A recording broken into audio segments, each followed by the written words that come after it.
7 days, the Tour of California has finally reached its denouement. From the opening prologue in Palo Alto, into the beautiful wine country, onto a meeting with the Governator, over the challenging Mount Hamilton, and down the Californian coast. This year's edition has proved to be both difficult and stunning. One man who has had no problem with the beauty or the challenge is defending champ Levi Leipheimer.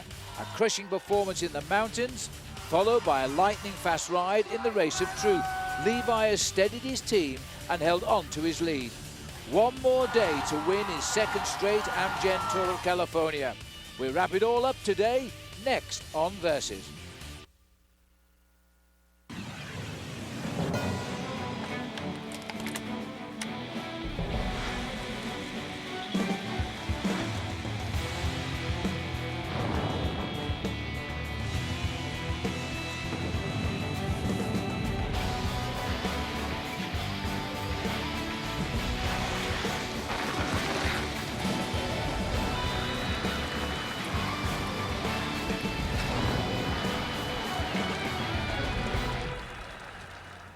After 8 days and over 650 miles, the Amgen Tour of California today will find its final stop-off point, the city of Pasadena. Its roses and its restaurants are ready now to receive the race. Hello everybody, Phil Liggett along with Bob Roll and with Paul Showin. Well, it should be a great day out for Levi Leipheimer, the defending champion of this tour, because he was the winner 1 year ago. And if things go right, Paul, he should win today. But it's not done and dusted yet, is it? It certainly isn't done and dusted. In fact, if it was a normal circuit race finish, as we see in a lot of big races around the world, I would say Levi Leipheimer would have this in the bag, but it's not a normal day. No. In fact, we've got a 4,900-foot climb halfway around the course, and there's 3 riders from the same team inside of the top 6 behind Levi Leipheimer. Team Slipstream with Dave Zabriskie, David Miller, and of course Christian van der Velde. I think today those guys have really got to try and win this race and try and dethrone Levi. Well, as they take the attack to the mountains, Bob, I think the Astana team of Levi Leipheimer have ridden superbly well. And yes, they send a clear message to Europe. They should be in the Tour de France. But yesterday, they did lose Vladimir Gusev, and he's a strong pacemaker. Well, Gusev has done about 600 miles of tempo in a 660-mile race so far. They will miss him because I think it's going to be a very competitive stage today. But there can be no doubt that Astana is the finest stage race team in the world. Day in, day out, every race that they want to win, they somehow find the goods, and Levi Leipheimer is probably the man most capable of doing that, but he's going to need his teammates to really rise to the occasion today. All right, so the final day, the final battle is about to begin, and it all starts from just up the road in Santa Clarita. But yesterday, when we finished in Santa Clarita, there was a very controversial end to the day. It was Mark Cavendish who was first across the finishing line, but he didn't win. Let's look at that. I'm with Jim Burrell, the race director of the Tour of California. Jim, can you explain to me what happened and why Mark Cavendish was penalized? Yeah, with 2 laps to go, there was a crash that took place on the back course with 3 of the Rockin' Racing guys, along with Cavendish. And when they got back on their bikes, the officials saw Cavendish get pulled back into the peloton, and therefore was penalized for his infraction. This is the first in the Amgen Tour of California. We've never had to relegate anybody to the back of the pack, and this is an unfortunate situation that took place today, and we look for great racing. Yes, and relegation was what happened to Mark Cavendish and Mario Cipollini to 75th and 76th places. They were also fined $200 each and 20 seconds time penalty on their overall standings. Luciano Pagliarini was the man who was given the victory for Brazil, followed by JJ Haedo from Argentina and Paolo Bettini from Italy.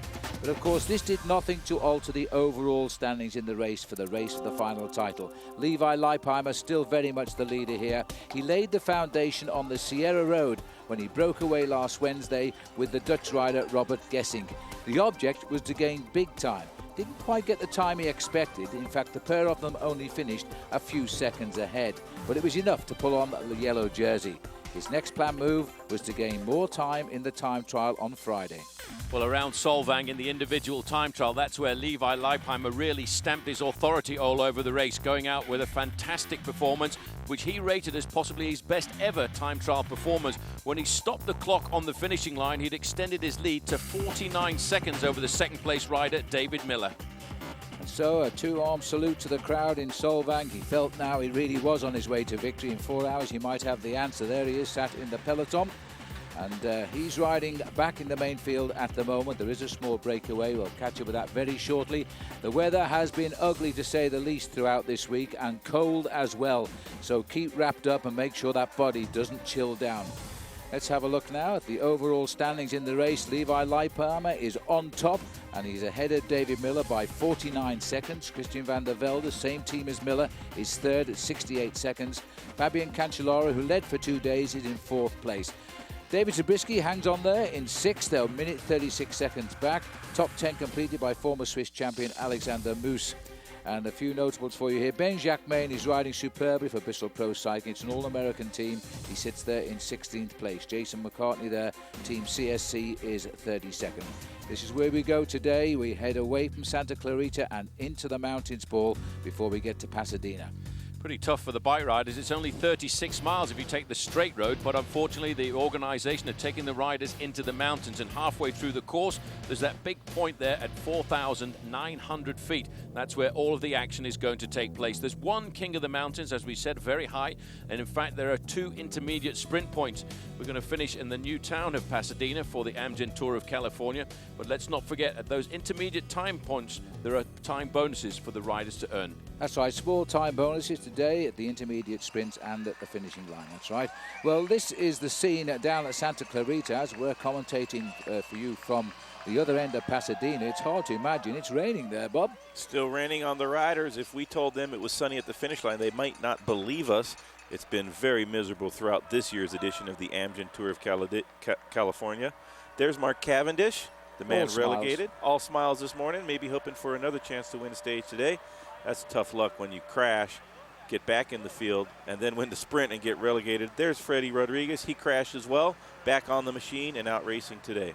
I must say, I thought Freddie wasn't going to make it today. He looked quite badly injured yesterday, but he is. Everybody from that crash, in fact, starting today, which is terrific. There's David Zabriskie. He's 6th overall and is looking for a move, and he's climbing very well, considering he's the time trial champion of the United States. There's Leipheimer in the middle, and off to his right is Fabian Cancellara, and in the white jersey is David Miller. And that's always the way, isn't it, Paul? The men closest to the leader always make sure they ride close to one another, just sensing out their strengths and waiting for the moves. It's almost a little bit of a psychological battle, but as soon as the flag was brought in, the race got off to a very rapid start, and that's not really surprising, Phil, because everybody, I think, wants to get this race over, and they want to get over the top of the big mountain halfway through.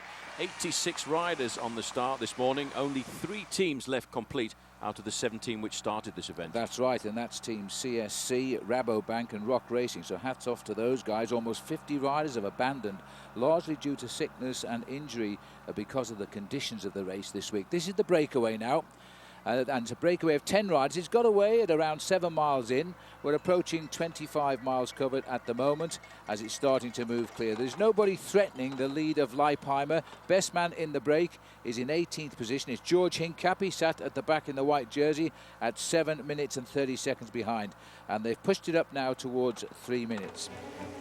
So, as the riders head down towards the first sprint town at Acton. Now, this is legal, unlike what happened to Cavendish yesterday. They can hold on if they're having mechanical repairs, because if you stop, the race is not going to wait for you.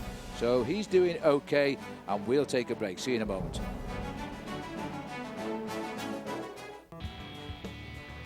Welcome back to our coverage. This is where we're heading. The finish today just outside the Rose Bowl in Pasadena, but there's a short journey of a matter of about 90 miles before they will get to roll to a halt. There are those 6 circuits of Pasadena, a total of 27 miles of racing. That's when they get here.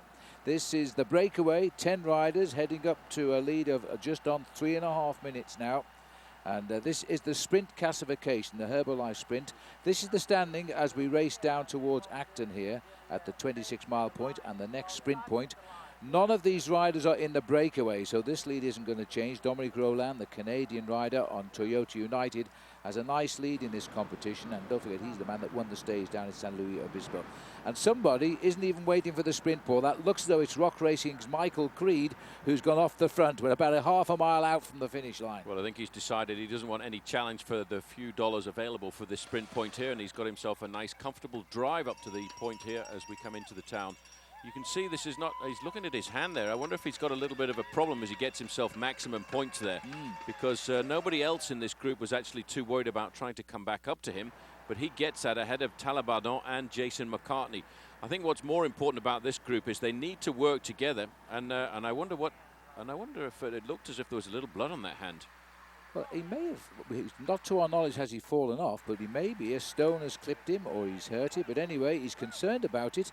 And you see he's squeezing his chest there. That's actually a little radio microphone. He's talking to the team manager in the car behind to tell him about that problem. And that's an interesting situation. And here's the car coming up alongside him, so he's going to have a chat now. And he's showing him that problem. No, well, obviously they thought he wanted a pair of gloves when he mentioned his hand. But in fact, he wants him to have a look at his hand. I think he's asking for the doctor. That's Michael Ball, the owner of Rock Racing, who is in the car there at the moment. Well, he's just come up alongside it. I wonder if he was one of the riders who, in fact, was involved in that crash yesterday. 4 riders from Rock Racing went down with about 5 miles to go, and that could be something left over from yesterday. There's Michael Ball, the owner of the team, and he was, I think he'll be enjoying his ride through the Amgen Tour of California today. And sorry about the little bit of picture breakup, but that's because of the atmospherics, and these are pictures which are beamed up from the motorbike to a helicopter up above, then down to the finish line. So sometimes we just get a little bit of a squeakiness in the signal.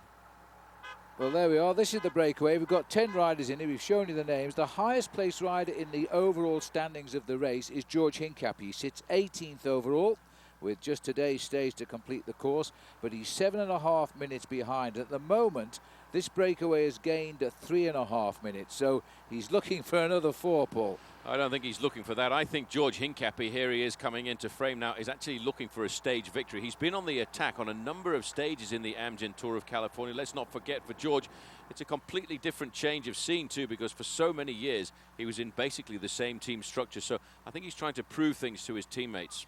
Well, George Hincapie has ridden Paris-Nice, and Paris-Nice will be on your screens on March the 9th. It's the great European opener. It's a stage race over a week, just like the Tour of California, but Cyclism Sundays will show you Paris-Nice, March the 9th, presented by Hampton Hotels. All of the top European pros, not riding here at the moment, but they will be in Europe, will be in action there. And so too will George Hincapie's team, High Road Boys. Now, the clouds looking a little bit ominous, although ironically the sun is out off the rider's right shoulder at the moment. There's the official gap, the peloton, that's the French word for the big group behind the main field, are sitting at 3 minutes 30, being escorted by Quick-Step at the moment. Well, great tactically moving this afternoon, because Team Astana have got nobody in that breakaway who's dangerous at all to the overall standings, of course, of Levi Leipheimer. But for Team Quick-Step, they want to try and make sure that this breakaway doesn't get too far off the front, because I think they want Big Tom Bonin to win the stage this afternoon. Just seeing there, we've got Dimitri Champion, the French rider, in that breakaway. I'd love a name like Champion if I was a cyclist, wouldn't you? Absolutely. I actually had a teammate called Champion. It's a name from the western part of France in Brittany, and certainly it's a great name for a champion cyclist. These guys, though, they're not thinking about names at the moment. They're thinking about the big mountain they've got to drag their bodies over. We're going to go over the highest point of the Amgen Tour of California in the next couple of miles, and that tips out at 4,900 feet in altitude. George Hincapie won't be too scared about that, because he's a stage winner of a mountain stage in the Tour de France a couple of years ago, up to the summit of a very famous climb called the Pla d'Adet, just in the Pyrenees. Absolutely. Well, that mountain's still to come, and thankfully, because the organisers had been warned there could be snow on the high pass today. Thankfully, no snow reports have been confirmed, but the clouds are looking as though they might be getting a little bit wet when they get up to the dizzy heights of Mill Creek. Then it's a long descent. We're passing through Mill Creek Heights at 38 miles today, and at the moment the leaders, running some 3.5 minutes ahead, are racing through the 29-mile point. So they're just on 10 miles from the top of the big climb of the day. We'll be right there with them, and we want you there as well. Winner already today, Michael Creed at the first sprint. See you in a moment.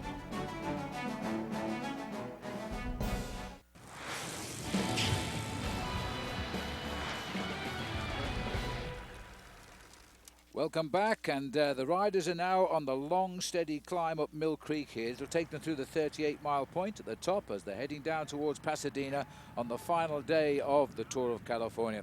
Well, they can't see it at the moment, Bob, but if they were able to look back over the shoulders, they would see the snow on the mountains around them, but thankfully not here. Back up to the break, same 10 riders still clear. This is the most aggressive rider of yesterday, and he's in the breakaway again, Rory Sutherland. Rory Sutherland, one of the few surviving team members here, because most of his team have actually had to pull out. In fact, Team HealthNet, I think I've only got 3 riders left in the bike race at the moment. But Bob, this is really a good floating climb, isn't it? Somebody's making a little bit of a move off the front there. A little bit of what I would call a floating climb, the kind of climb that the sprinters won't have too much difficulty with. Long, very gradual climb, and depending on the tempo in the peloton, the sprinters should be able to get over it. This is Michael Creed. Yeah. He's left his breakaway companions behind and is out on a little bit of a solo mission. I don't know if it's a wise move, but it most certainly is going to put the other riders in the break in a little bit of difficulty. Well, I'm not sure it's a wise move either, because when you make a move like that in the breakaway of 10 riders, when you've got George Hincapie and Jason McCartney, those are the kind of guys you really need to stay with if you've got any hope of survival, because you need a 10-man group to survive in front of the main field, which, as you can see, is controlled by Team Astana for Levi Leipheimer, but the darker blue and white jerseys, that's Team Quickstep, and that tells us a lot about the fact that our man Tom Boonen is looking to get himself a win. Well, back up with Creed here. Since he started racing in the mid-1990s, he's been 22 times a US champion throughout his career, junior and senior, and now decided to show a clean pair of wheels to his breakaway boys. They will not be too happy with him for this, but he wants the prize at the top, and of course he wants his name on television, I guess, as well. And so Mike Creed, and trying to prize open, leaving 9 chasers just behind. Look at the snow all around them here, but thankfully not where they are today. And there is an ominous cloud ahead of the riders, but the sun is out where they actually are. Now, these 3 riders here, Paul, have come away from the front of the pack, and looks as though Slipstream, who have got 1 man in the breakaway, have launched another move here. Well, this was the move they have to make today, because let's not forget, Team Slipstream is lying in 2nd, 3rd and 6th place in the overall classification. This is an ideal situation for them. Having a man in the breakaway, Danny Pate, if they can make the junction, then all of a sudden it starts to look rather dangerous. And Bob, we can't quite get in to see which of those riders they are, but there's no response yet from the main field. Well, this should set alarm bells off ringing in the field, depending on who these riders are. It looks like Steven Kaza, perhaps, from Slipstream. The rock racing man on the climbs, you would assume that was Victor Hugo Peña, but until we can get in there amongst it, we won't know. And one of the Rabobank riders as well. Well, I think the Rabbit at 54, is it? 53. Well, that's Robert Gessink who's gone on the attack. That's a brave move. That's got to cause a reaction. That is a superb move. He was up to 2nd overall. He was the winner, remember, down in Santa Rosa, San Jose, rather, the other day. And he's now getting in a move. Well, the reason Gessink went across there, in fact, was because Tom Peterson was there with him, and he's just behind him in the overall race for the best young rider competition. I don't think Gessink really wants to be there, but Bobby had to cover the move, didn't he? Most definitely. 2nd place in the competition. He's leading, goes up the road. That would be Tom Peterson. You have got to follow if you're Robert Gessink. You can't risk it, and why not shut that down as quickly as you can? I'm sure that Gessink can ride with Peterson throughout the climb and into the descent, so that's a good tactical maneuver for Gessink. Victor Hugo Peña was the teammate of this man, Michael Creed, who was tacked on the wheel of Gessink. Michael Creed has dropped his breakaway companions. I don't think that will win him any friends in the breakaway. It's usually until the end of the race when you do that, not so far away from the finish line. Well, there you can see in the distance the other 9 members of the breakaway. Just to quickly explain to you the Union Bank of California Best Young Rider competition. It is for the young riders in the race, and those 2 riders, Gessink is placed in 9th place and Peterson is placed 11th. So you're absolutely right, lads, that's a marking situation, and Peterson must have been the rider who started the attack. But they're splitting the peloton. A little bit more urgency now at the front end of the main field. A big Team Astana have sent a man to the front to whip up the pace making. Still a lot of riders from Quickstep waiting in the wings. If he slows down a fraction, they will certainly take up the pace making. In fact, just looking there again, sorry about the picture break up a little bit, but I think that our man here, Mike Creed, is getting reeled in slowly by the men in that group behind him. Well, we've frozen solid now, but our picture will release itself as soon as the signal returns. But Mike Creed now trying to dance on these pedals all the way to the summit of Mill Creek. Then we have a long descent down to the bottom as we head towards Pasadena. The main field here being whipped up by Slipstream Chipotle, as we'll take a very short break, I think, and get our pictures sorted out and then rejoin us here with the Tour of California. Mike Creed again in the lead, as he was when we last went to break. Welcome back. We are still on the climb here as we head up towards the summit of Mill Creek. And Mike Creed, here's our athlete who's joined us on every climb.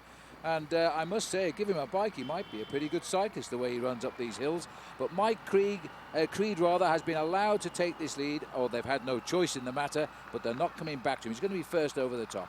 He should get first place over the top. I think the rest of the riders in that group, which is 9 riders strong behind now, Bob, are actually using a little bit more of the professional approach to this, keeping together, realizing that once they've got over the summit of this climb, they've still got 50 miles of racing to go to the finish, and strength in a race like this is always in numbers. Bike racing is about cooperation until the right moment when the aggression begins. But until that moment comes, you have to cooperate with the riders in the breakaway. And Michael Creed not willing to do that today. A little bit of a strange tactic. Don't see that very often. But we'll see how it works for Michael Creed. He will get some King of the Mountain points, though, at the top of this climb. That's where we are at the moment, just heading out to the 4,900-foot summit here once we get to the top of the climb. And this is the climb of Mill Creek Summit. And it is rather strange in a bike race like this to have such a difficult day on the final day of racing.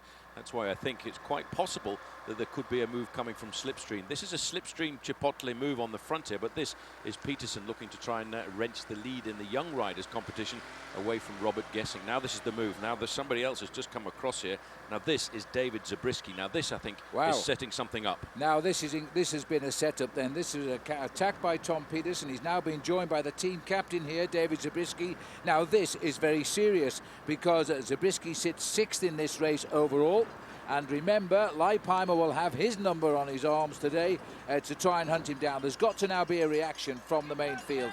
Zabriskie, a brave move that by David. He's proving to us he really can climb on a bike now more than just ride a time trial. I think this is a very dangerous move. Zabriskie started the day at 1 minute and 36 seconds. You can be absolutely certain now that the alarm bells will be ringing in the main field, and they will be ringing on board the Astana Express, because this is the move that we've been waiting for from Slipstream Chipotle. The great thing is they've got a rider in front, Danny Pate. They've got this young man Peterson in the breakaway too. Bob, this is setting itself up for a coup de theatre. Oh, absolutely. This is a very dangerous move by David Zabriskie to get into that second group on the road. This is our lone leader, Michael Creed. He'll be going over the King of the Mountain in just a few hundred meters, and he's being chased. And there is the big hair super fan, actually. Look at this. Now look at this, Bob. We've gone back to the chase here. The whole field has reacted to this. Or is it the whole field? Or is it fragmenting on the climb? Because I don't see Levi Leipheimer here yet, but a lot of riders are catching up with Dave Zabriskie. Oh, the field of pain. We just need to look around a little bit. Here we go. No, we don't. But somewhere that field must be right on the back wheels now. Well, I would be surprised if... Miller's there. There he is. There he is. Leipheimer is there. He had to react to that. Well, that was the move that he was looking for. And but look what at it's the done, gap pull. it's absolutely blown this peloton to pieces here because of the move which we've expected yesterday and today. It's finally come from Team Slipstream Chipotle. When you're 2nd, 3rd and 6th in the overall classification, you've got the tactical superiority to play cards like this. Now just wait to see if somebody else goes over the top. Well, these are the strong men of this year's Tour of California. The men have watched each other all the time. We'll briefly back up with the leader here because in fact, Creed must be very close to crossing the summit of the climb, and then there's a long downhill here. I think he might have just gone through actually, but it was far more important for us to see that bridging of the gap behind.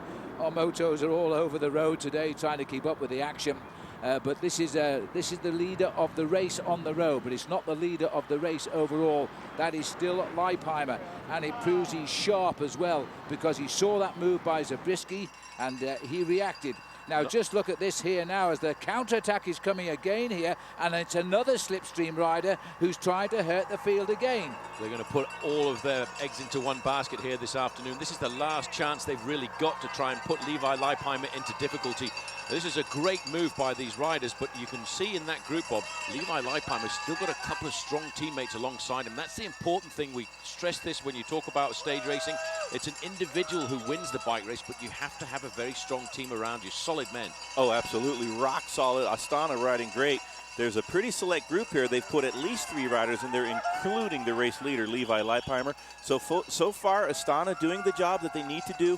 Levi has to stay calm in this situation and not feel like he's getting isolated amongst the Slipstream riders. But Slipstream has been attacking, and that has put Astana into some difficulty. But so far, it seems like Levi has risen to the occasion and is riding quite well, just turning there at the front of the peloton. They're closing in pretty quickly on the riders because of the infighting that's taking place here. He's still the lone leader, Michael Creed. He's on his way down now, and he's taking it quite cautiously, I think. He knows he can't hold these riders off all the way to the finish. He might even backpedal a little bit now and wait to be rejoined by the remnants of that leading group. But I think that leading group's going to pay the price now. because this reaction by the big riders in this race is closing down on them very, very quickly. This is Creed on his way down, showing us how to descend, probably doing speeds around about 40, 45 miles an hour. If I was his team manager right now, I'd come up alongside him and say, just Michael, calm down a little bit.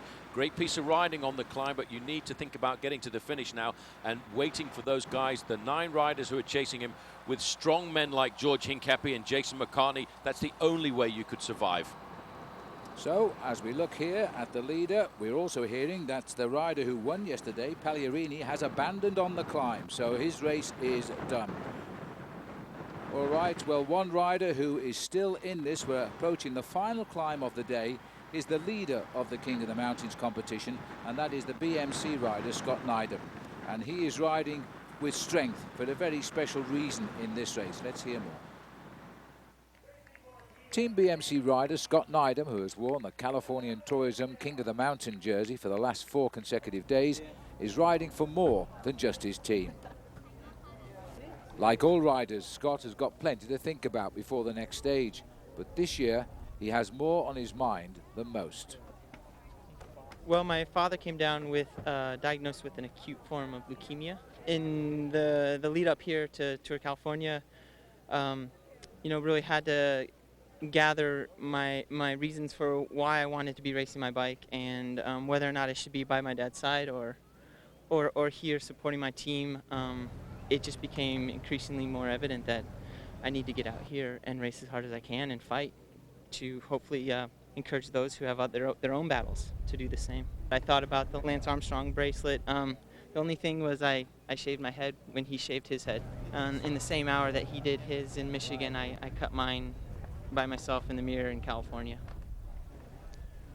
Well, great words from Scott Neidham there. Well, yesterday on the finishing line before the riders came in, the breakaway from cancer was the Breakaway Mile. Now, this is sponsored by Amgen to help raise awareness of cancer. And these people here are the medical team and some cancer survivors. They're led by Dr. Joe Miletich, the Senior Vice President of Research and Development with Amgen. And don't forget, you can help too. All you have to do is text the word donate to 222-377. And you really will help make a difference. You also can be on board there, automatically entered to win daily prizes and a chance to win a trip to this race as VIP getaway next year. So stay with us on this one. Let's go back to the action now. It's still Michael Creed out front. The boys are having a little bit of a problem bringing him back now, but surely he's not trying to stay away because he still has something like 55 miles to race to the finish. That is a long way.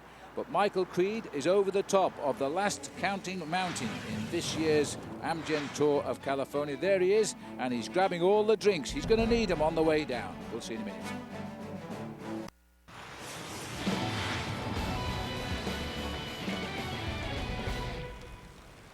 Welcome back. We're over the top of the Mill Creek climb, and I think common sense prevailing here, Paul, because our leader, Mike Creed, is waiting for that chase group. And that makes sense. We're only about 27 miles from reaching the finishing line in Pasadena, but then, of course, we have another 27 miles to race around the city. And that's when the speed will start to really crank it up. I think that's a very sensible move there by Mike Creed to wait for the rest of the group. There's big George Hincapie on the front there in the white jersey of Team High Road. Hincapie will be hoping this breakaway survives, but I think now that the main field fill is starting to plunge down off the top of this climb, we will start to see an acceleration. The teams of the sprinters, if the sprinters are still in that group, will start to turn up the speed as well to try and pull these men back before we get into Pasadena. Well, they started with a tailwind today, but as you can see now, they're picking up a bit of a headwind. The main group has also desisted. Those attacks well laid by Slipstream Chipotle, but they've gone back into the group, and everybody has come back in here, so they've shut it down. That'll be a sigh of relief being breathed, I think, by Levi Leipheimer, who's brought all of his team up to the front. All of those riders with the yellow tops on are the Astana team of Leipheimer, and they're trying just to get this race back under their control. It looks as though they've succeeded. That's where we are, the high spot at 4,900 feet. We've just tipped over it, and yes, icy. I think they're probably right. It's a bit chilly too, Paul. It's 42 degrees at the moment out there. It's very cold at the top of the mountain, but all of the riders in the top 10 placings in the overalls race here at the Amgen Tour of California are safely in this group, although we did have some pretty exciting accelerations with riders like Dave Zabriskie trying to get clear. But you know, the important thing is, Phil, at the start of the day, this is what the overall classification looked like. Levi Leipheimer leading by 49 seconds ahead of David Miller, 1:08 back to Christian van der Velde. If we were to stop the race right now, that would be exactly the same result, because all of the main contenders are in the group that we're looking at here. Well, there's no more climbs left in this race to affect the Tour of California and the California Tourism Leaders jersey. So we've got a winner already today, Scott Neidham, the leader of that competition, and we've just seen all about him. He will be the winner of it once we get down into Pasadena.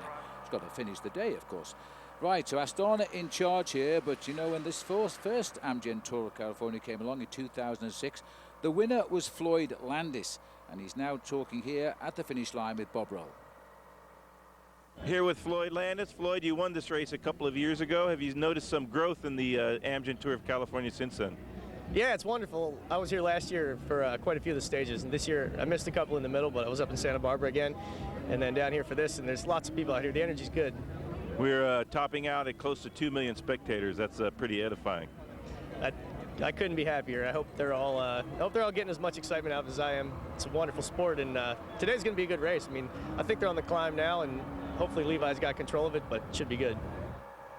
Floyd Landis there, still asking the question, did he or did he not win the Tour de France 2 years ago? He's still waiting for the result of his final appeal, which is expected in March. Well, the leaders are still clear, but the gap is falling. 1 minute and 50 seconds is the gap.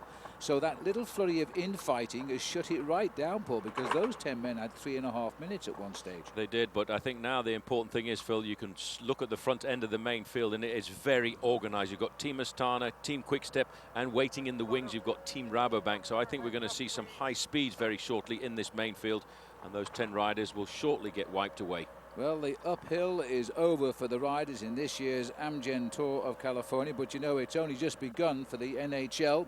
The race for the Stanley Cup playoffs is now on, and the top goal getter in the NHL is loaded up for the stretch. Alex Ovechkin and the Caps hit the ice in 2 weeks in a road check to see the best player in the game show his stuff, and of course it's right here on Versus. 7 Eastern and 4 p.m. Pacific on March the 3rd is the Bruins versus the Capitals, and that will really be a fantastic match. On the way down for the boys, but I think the headwind is stopping the Daredevil descents today. They're all just happy to freewheel down towards Pasadena. Once they get into town, though, they have 6 4.5-mile circuits of the city to complete. We're on our way to town, though, and we'll see you in just a moment.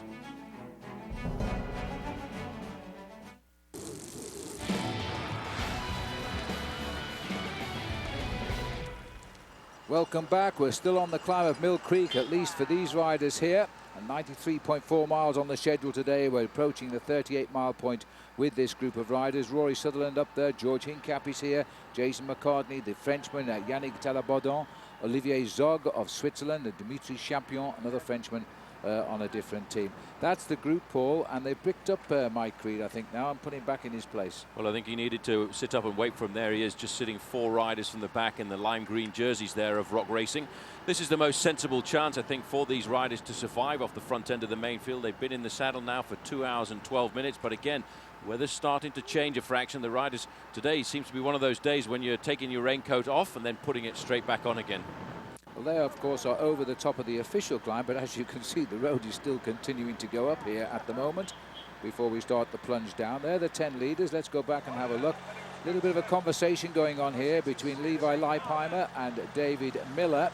Now, the boys have just been through a tunnel, Paul, and we understand there was a crash. Well, there were no lights in the tunnel either, and I think that was what caused that little crash towards the right-hand side as the riders were going down through there. I could hear it actually on race radio, and they could hear the riders shouting and warning each other that there had been a crash. And that's a very difficult thing when you go in from the light into a very, very dark tunnel. And we see that stuff happening quite often. Yeah, so I think they've neutralized it a little bit because the gap was down to 150, but it's gone out to 3 minutes 30. So as we watch Levi Leipheimer here, he's the leader of Astana, the team which is hoping to bring him home today. That it's now only one man left on course. Look at his face, he's hurting. It'll all go down to the sprint from Levi Leipheimer as he heads up towards the finish. He comes up to the line now, 4:49. The last man has done it. Levi Leipheimer, with an incredible ride, has won the time trial by tenths of a second. Levi Levi's win in the prologue last year kicked off what would become his most successful year ever as a professional bike rider. He never relinquished the yellow jersey in California, and with the help of his Discovery Channel teammates, went on to win the premier cycling event in the US. He's really worked very hard, and he has been fighting for everything he got right now. And he has the qualities, he has the experience now, and he knows how he has to work. But the fact that the team really believed in him was definitely something that I think was a big contribution to his success. That success continued at the 2007 Tour de France when Levi grabbed his first ever stage win. The next day, he stood atop the podium on the Champs-Élysées in third place, just 31 seconds behind his teammate and Tour winner, Alberto Contador. 2007 was a combination of, me just maturing and becoming stronger and more experienced throughout my career and finding the right team to be with. And for me, it just clicked. But as 2008 begins, Levi finds himself with a new challenge and a new team. Soon after the news that Discovery Channel was disbanding, director Johan Bruneel accepted the job of general manager for Team Astana, who were thrown out of last year's Tour de France for doping violations. While many people question Bruneel's decision, Levi and Alberto Contador immediately joined the team. There was no hesitation for me to sign with Astana and to work again with guys like Johan and Eki, Sean Yates, and ride with Alberto and Paulinho and Naval. It's a very good group of riders, and it was also a chance to rebuild and create a new organization and start a new team.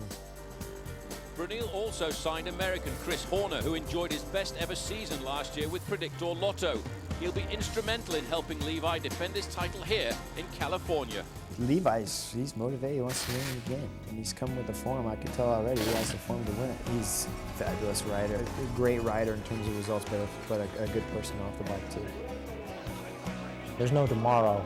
I'm not looking 3-4 years down the road. This is it, and I'm going to make the most out of it.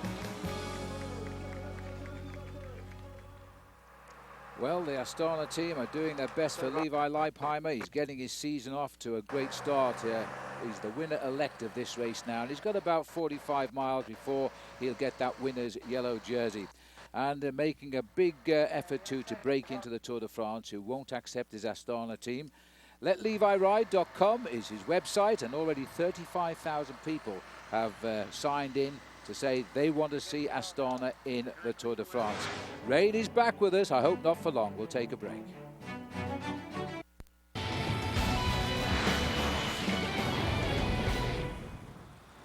Welcome back. We are on the climb, or on the descent actually now, and as you can see, the rain has joined us here, and it's likely to stay with us until we get more or less down to the basement. And this is the leading group. There's the names for you. George Hincapie is the most dangerous placed. He's at 7.5 minutes behind Levi Leipheimer, so at a 3-minute lead, not causing too much concern to the overall leader of the race. I think I'm more concerned right now about staying upright on a road which is rather a little bit slippery here. And as they continue down the descent, let's remind ourselves of what's happened so far today. This breakaway getting away quite early on. We raced into the town of Acton at 26 miles. Mike Creed got away from him half a mile before the sprint. Showed a little bit of concern for an injured hand, but he got over it pretty quickly. On the third category climb of Mill Creek, joined with our athlete of the year alongside him there. And as he went up towards the top, he stayed clear of the field as well. And Yannick Talabardon, the Frenchman, was second over the climb here. Just ahead of the field, the lead there, by the way, was just on 3.5 minutes over the main field across the spread. Back with the live pictures then, Paul, and these are the conditions which, funnily enough, some riders actually enjoy. A lot of riders actually get very psyched up by bad weather conditions like this, either very, very cold conditions or extremely hot conditions. It all depends on the body, and it all depends on the rider's psychological approach. I remember one guy, in fact, one of the team managers for Team Astana, Sean Yates, he loved it when the weather was like this because he knew everybody else was going to go out there and suffer and complain, and they were scared about the descents. Yates would go down there, and he would go down something like this, like a man possessed. Well, there we are, Bob. We're nearly off the mountain. When we get to that little green marker there, that'll be the first passage through the finishing line, and then we will complete 6 full circuits of 4.5 miles. So we're going to see a lot of racing down in the city of Pasadena. We've gone further back down the road to just 3.5 minutes. This is the peloton, 3 minutes now, back to the main peloton. Wise men here, Bob. They're making plenty of space between themselves just to make sure if there is a fall, they're not part of it. When the rain comes on the Angeles Crest Highway, it sometimes takes a lot of the rocks that you can see on the side of the road, washes them out into the pavement, and that's very dangerous when you have about a 2-centimeter wide tire. To hit one of those rocks, you could tumble down easy. And so what you want to do, open up a little bit of a gap in the rider in front of you. The last thing you want to do is a rider crashes and you plow over the top of him. So a lot of prudent riding, but there's nothing really to gain by doing a daredevil descent on this part of the stage race.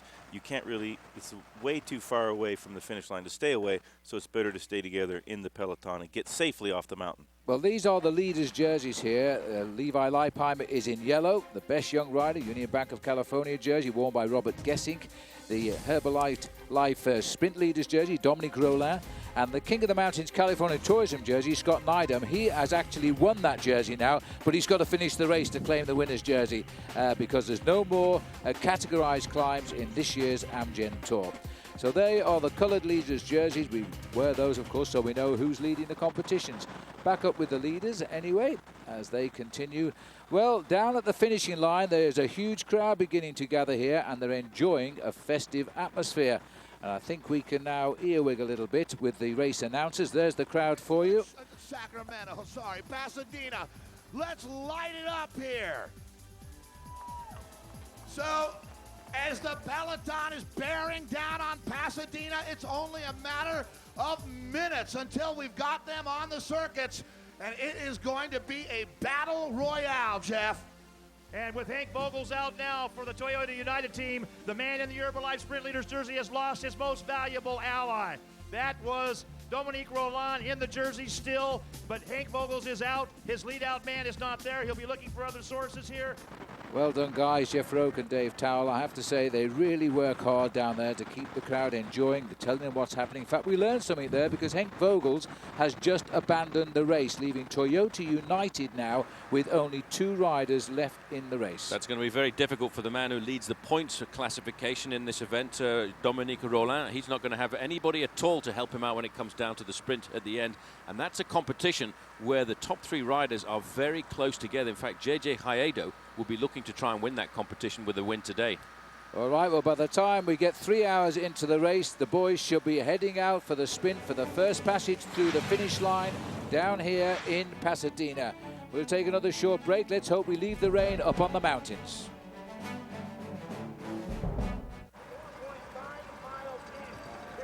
And as you rejoin us, the field are just entering the finishing straight here in Pasadena for the first pass through the finishing line. Now they've got 27 miles and 6 4.5-mile laps to accomplish.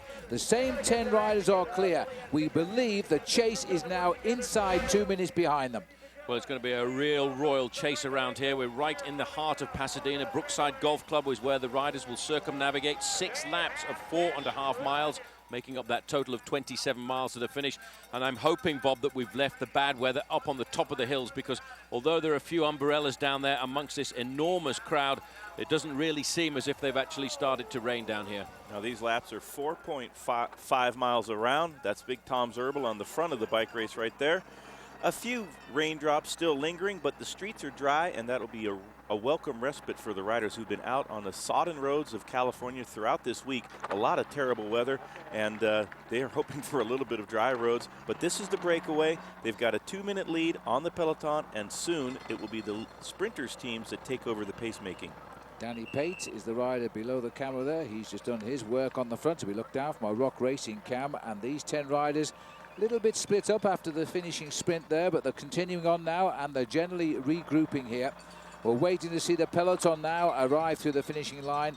The last time check we got was 2 minutes. I think it is going to be less than this now, as they will see the finishing banner for the first time, and then they're going to see it for the next 6 laps before they actually finish.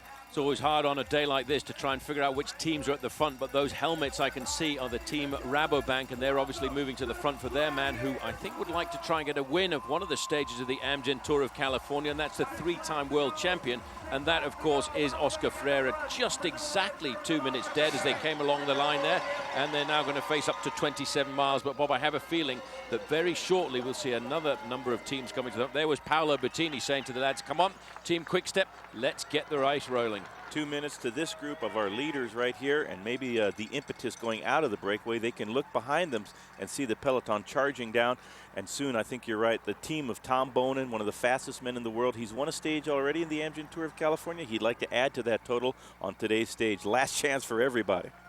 Well, 2 minutes flat it is at the moment, and despite the weather this week, and it hasn't been that pleasant all of the time. Ask the boys how they got on last Wednesday when it was freezing cold and heavy rain in San Luis Obispo. But even so, we have been watched on the roadside by officially 1.6 million spectators, way out the most watched event in the state of California. And that was, Phil, only up to last night, because there's a few more people watching the race here this afternoon. We'll get the official figures, and I have a feeling, just looking at the crowd out here on the finishing line, I have a feeling that we'll be pretty close up to the 2 million point. Just at the moment, that was up to last night, beating the number of spectators from last year. Anyway, we're looking here at the race under the attack again now, and this is what we expected. Once onto the circuit, of course, there's naturally going to be an impetus, a rise in pressure from the peloton. And don't forget, the Slipstream Chipotle team, they've got to make a move soon if they're hoping to put their man in the yellow jersey. Well, the move is already coming here from this leading group of 10 riders. They're now trying to split themselves to pieces. You can see the team cars a little bit further back.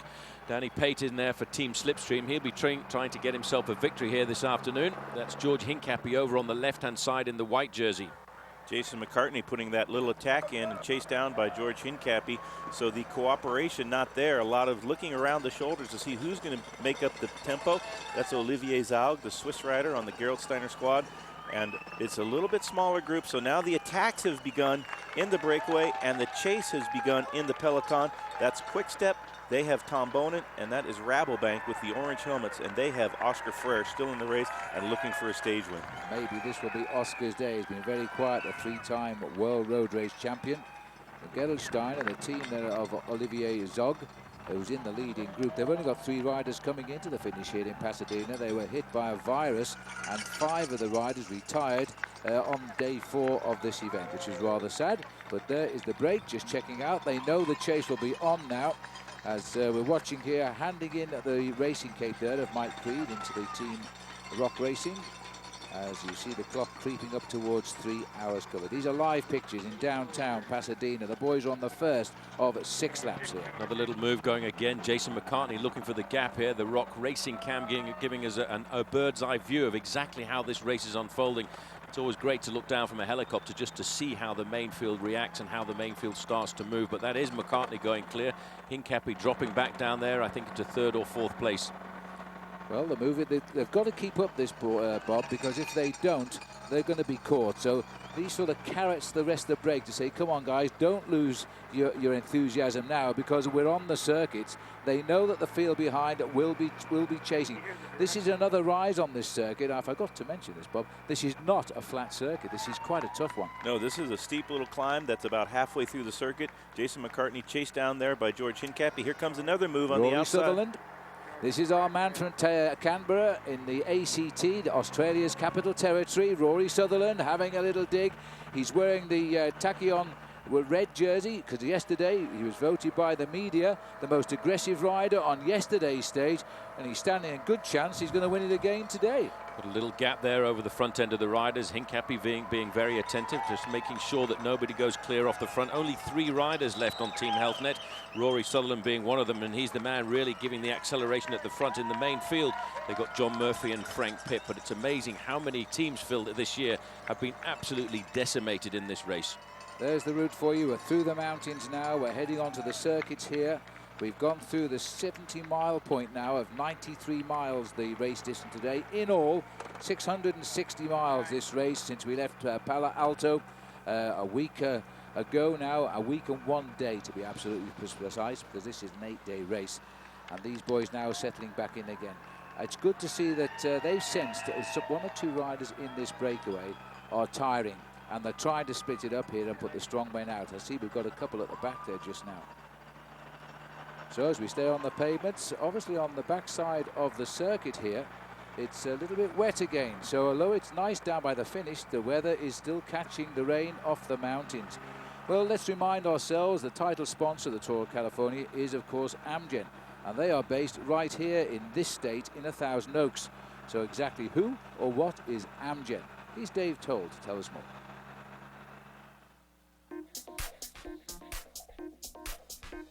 Amgen is one of the world's leading biotechnology companies.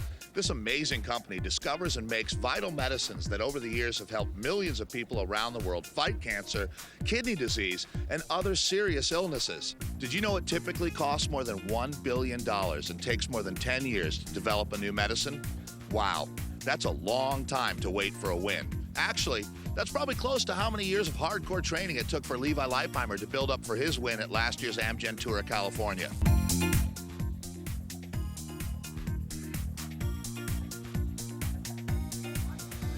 Yes, thank you very much, Dave. And indeed, you know, the chances are 3 out of every 4 people could develop this terrible disease. So we certainly need the great research being done by Amgen. Here we are, back with the leaders now. Circuit number 1 of 6, downtown Pasadena. And this is the main, no, this is the breakaway still, and they're really trying to string them out now. Well, they're trying to rip themselves to pieces here as they keep accelerating and decelerating. But I think actually, Bob, that will go against the success of the breakaway, because when you have a situation where riders accelerate and then slow down, it actually brings the average speed of that breakaway group down a fraction. Whereas in the main field behind, they'll be riding consistently at 28, 29 miles an hour. Tom Zerbel off the front there, putting in his attack.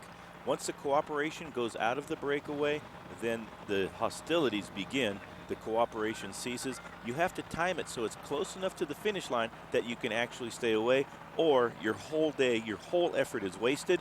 But who knows, Tom Zerbel now has recognized his moment to go, and the other riders are starting to look at each other to see who's going to take up the pacemaking. This is a handy little move by Tom Zerbel. Well, the Bissell Pro Cycling team rider here, Tom Zerbel, did a blistering time trial down in Solvang on Friday. He is a man who rides so strongly when he's let out alone. So they do well to counter this move very quickly.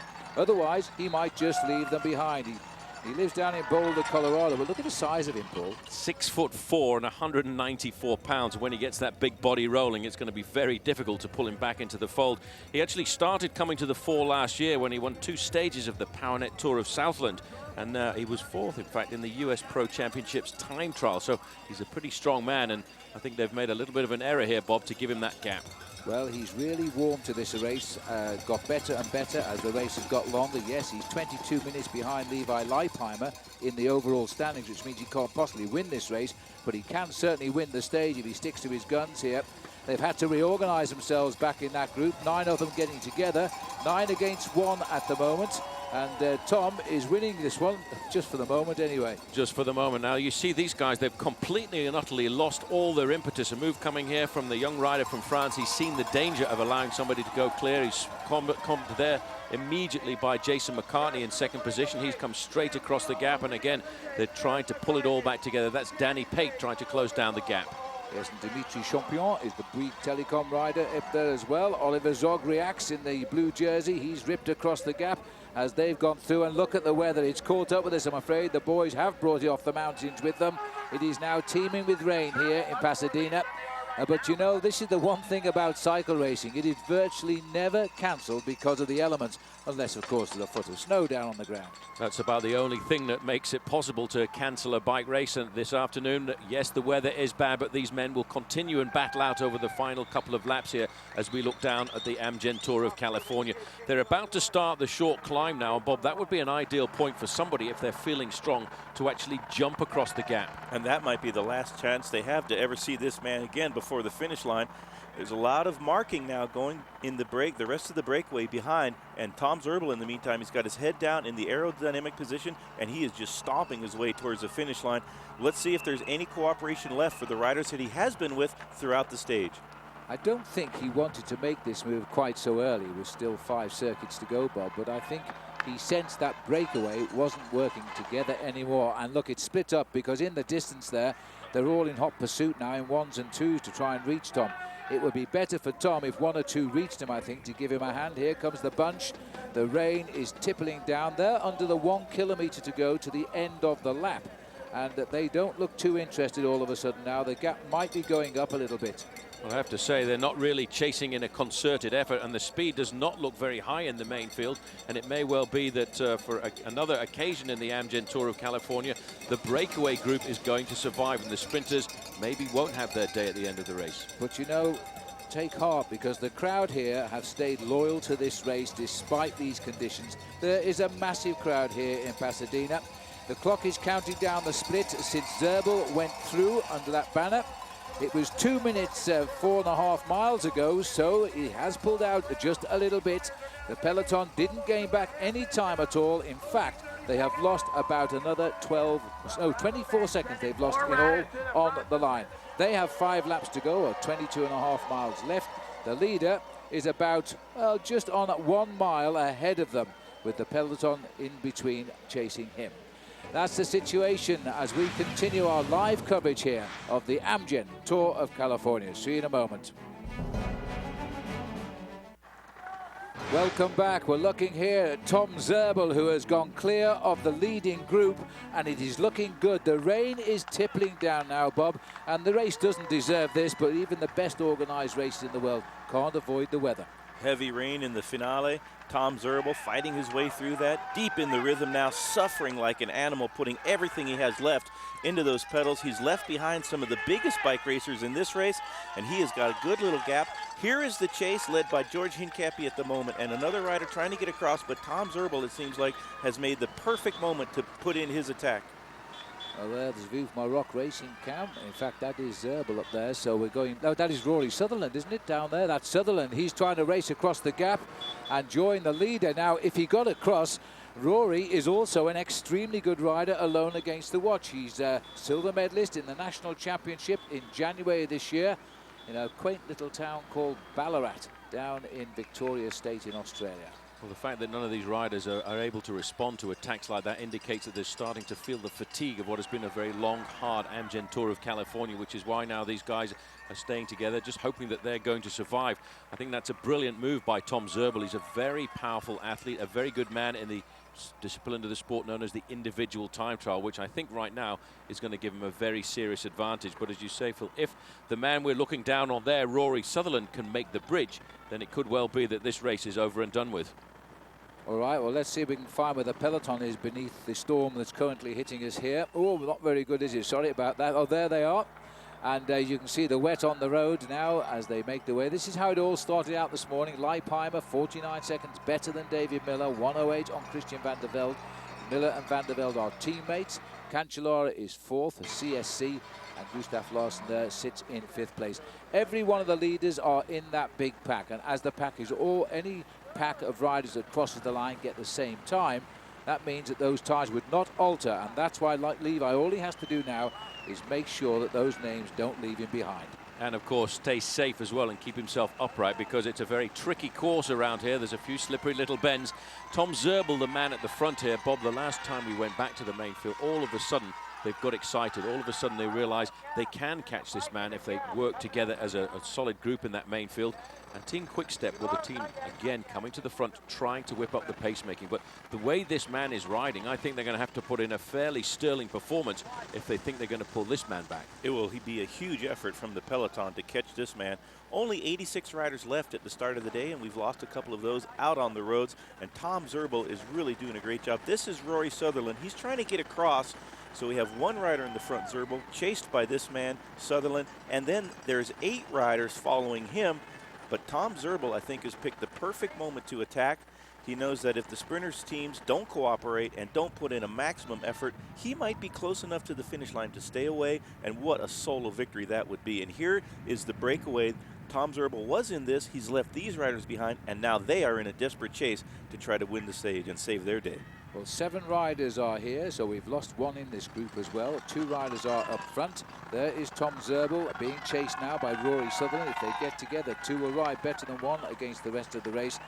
Both very good time trialists. Zerbel here was in fact 8th in the time trial, and Solvang, he led it for a long time. So he can ride terrific against the watch and by himself. And looking over his shoulder there, he's gone under what is the 1 kilometre or half-mile sign.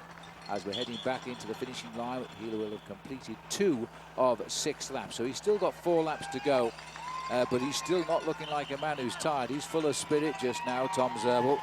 And he will know that Rory Sutherland is chasing him, because he'll have been told.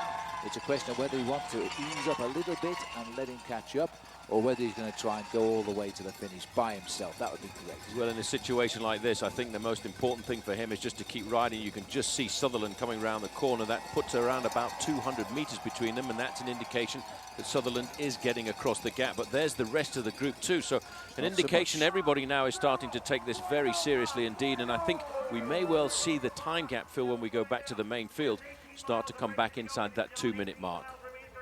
Well, there's the long finishing straight with the crowd. Umbrellas are up. There's the clock counting as Zerbel goes through, followed by Rory rather. 15 seconds is the gap, more or less, on Sutherland there. Then the remnants of the break. Somebody's out of this break now, because I've only counted 7 men here, but they're chasing and might get back on terms. They're going to go through at 28 seconds, 29 seconds down, and now we'll await to see what the big pack is when they get there. Back out on the climb. And this is Zerbel. Well, he's a big man. I tell you, he weighs in at 194 pounds, and he comes from Boulder, Colorado. I think Rory Sutherland may well use this little incline here as his point to try and bridge down that final 100 metres to put 2 men at the front of the race. But the way this is going, Bob, it could well be that everything comes back together inside the final lap. That's something we don't want, because I always like to see the breakaway succeed, because these are the guys who've taken the risk. They've gone out in the front of the race and they're hoping to survive. They're hoping that the main field is going to make a mistake or a miscalculation. Bissell rider here, Tom Zerbel on the front. 1 rider chasing, that's Rory Sutherland. But this is a great ride by Tom Zerbel to win the stage, and what an incredible result that would be for his team. A domestic squad new in the peloton in the United States. That's the Bissell team. They've been a longtime supporter of the sport through the Discovery team, but since Discovery, they disintegrated last year. Bissell decided to sponsor their own team.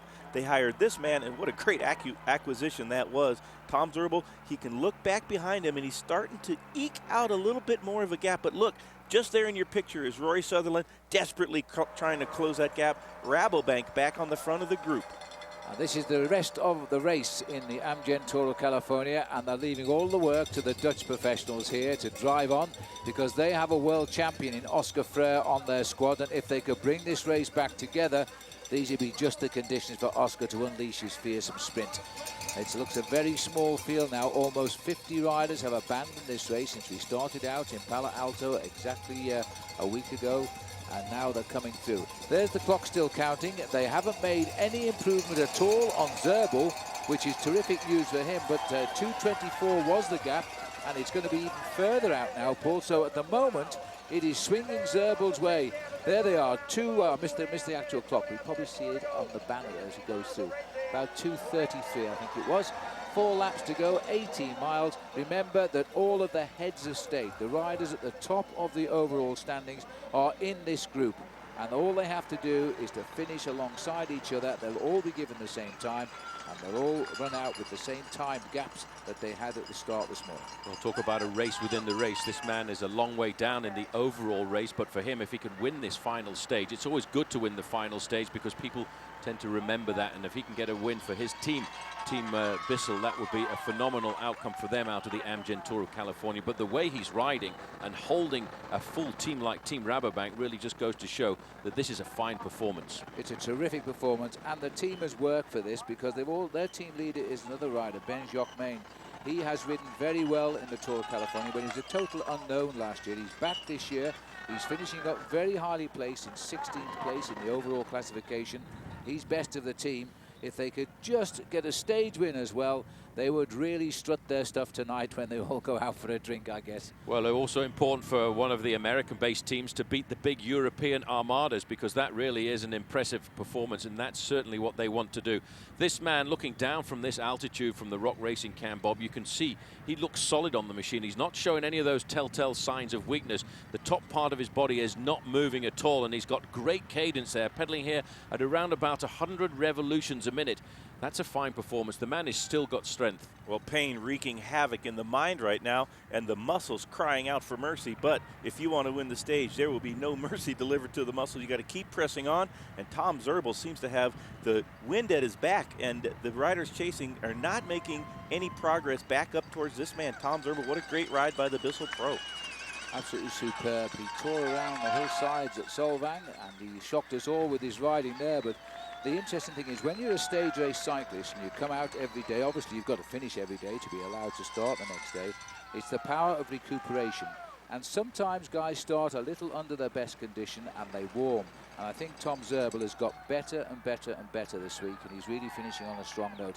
Rory Sutherland in the group here, so he's been picked up with the chasers now of what's left of the original 10-man breakaway. Zerbel is gone. He's ahead by about 20 seconds or so.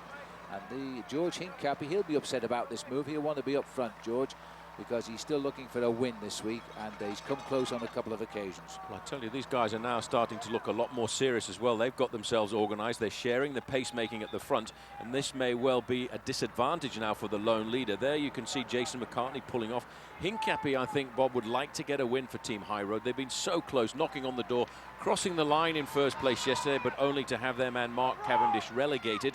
I think Hincapie here will have to dig very deep and try and encourage the other guys with him to keep working at the front to try and pull back the lone leader. And there he is. In fact, Hincapie now, I think, has realized this is the most important move of the day. Very dangerous situation now for the other riders in the breakaway. You don't want to spend the whole day in the break and not have a chance. But which rider is spending too much energy closing this gap down? One thing you don't want to do is give a free ride to the rider behind you, and that's Jason McCartney just looking over his shoulder. Michael Creed is there, as well as Rory Sutherland.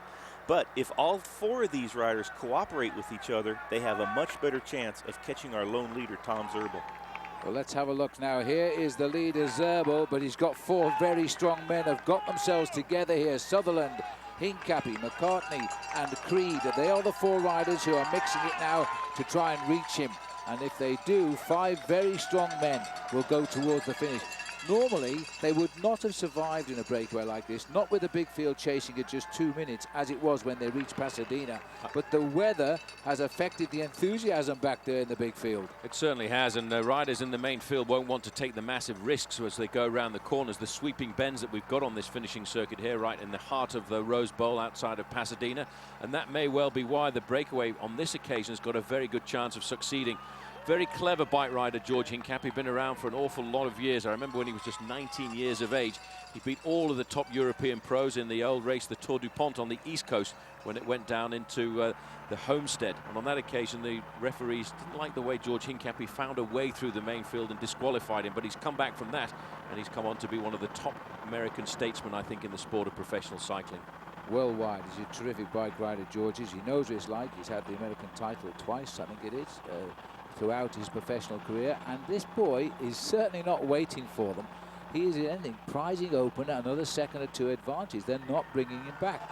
He is immensely strong, and I just don't know why he's lost 22 minutes this week, Bob. Well, he sits in 41st place overall at the start of the stage. That's 22 plus minutes behind our leader, Levi Leipheimer. Levi doesn't have to worry about that. The time gap just over 2 minutes to this man right here, Tom Zerbel.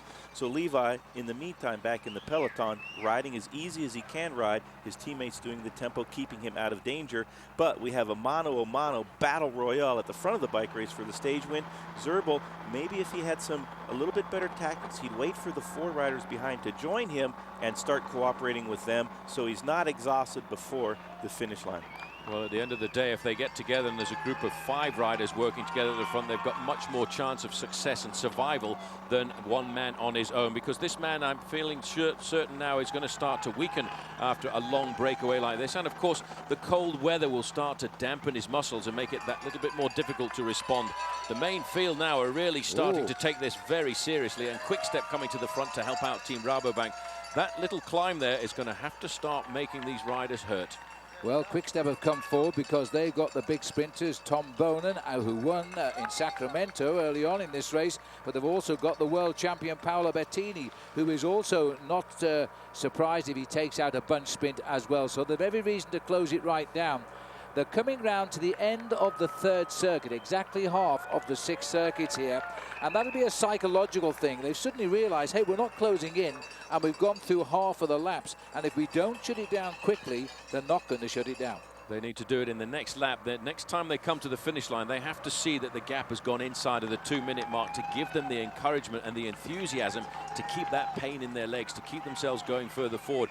I think the exciting thing about this race that we're witnessing here this afternoon, we at the moment have no idea at all if the breakaway is going to succeed or get caught by the main field. It really is in a moment of shift. I just feel at the moment that Zerbel may have played an ace card here. He may get picked up by these 4, but they are giving it 100% effort and are making no impression. They have not closed the gap down too far. That's because there's not a lot of cooperation. If you are pulling and exhausted and one rider is sitting on out of 4, you stop your effort, and that would give Tom Zerbel a chance to extend his lead a little bit. It seems as if the 4 followers get a bit closer and then somebody sits on, doesn't contribute to the pacemaking, and that discourages the other 3 in the group. And this is the man, Tom Zerbel, in the front of the bike race. He's just got 3 laps to go, and now you can see the riders fanned out across the road. Somebody sitting on, they don't want to pull him to the finish line, and so they sit up as well. And we'll see what the gap is, but it is desperately close so far. Well, he's under the banner, 3 laps to go, which is 4.5 miles. So that's 13.5 miles left. There's the clock counting it down now. We'll see, it was around about 24 seconds last time under that banner. So they're still hanging on in there. They've gone through about 16 seconds back. Rory Sutherland got his second win now as he sets the tempo, trying to catch up here with Tom Zerbel. The peloton, the big bunch, that'll be interesting because they were losing ground last time through. They were losing ground. It'll be interesting to see just exactly what that time check is when they go through. This is the main field. There's David Miller, the British national champion, second in the overall standings of this race, and always up near the front end of the main field. You can see Levi Leipheimer. He's taken off his raincoat now.